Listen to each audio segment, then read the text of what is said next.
Keberadaan seorang nenek berusia 93 tahun yang menjadi terdakwa dalam sidang kasus pemalsuan silsilah di Pengadilan Negeri Denpasar pada Kamis 22 Mei 2025 menyita perhatian masyarakat.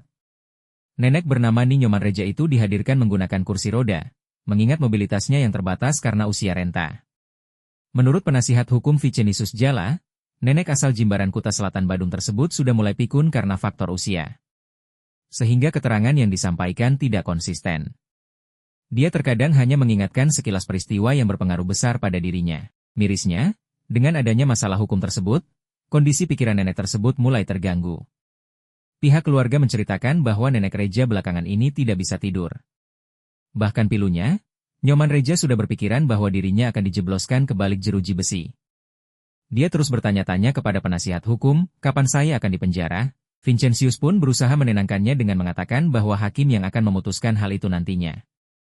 Lebih lanjut, pengacara ini menjelaskan bahwa wanita ini tidak tahu menahu soal adanya permasalahan silsilah. Lalu, usianya yang saat ini seharusnya tak memungkinkan untuk melakukan tindak pidana.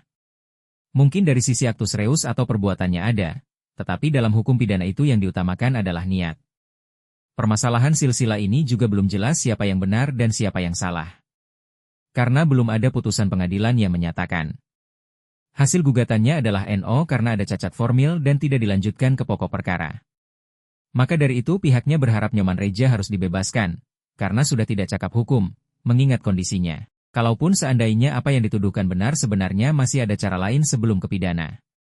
Untuk diketahui nenek Reja menjadi terdakwa perkara dugaan tindak pidana pemalsuan silsilah dan penggelapan asal-usul bersama 16 orang lainnya yang masih berhubungan keluarga dengannya, dari mulai anak, cucu, hingga sepupunya.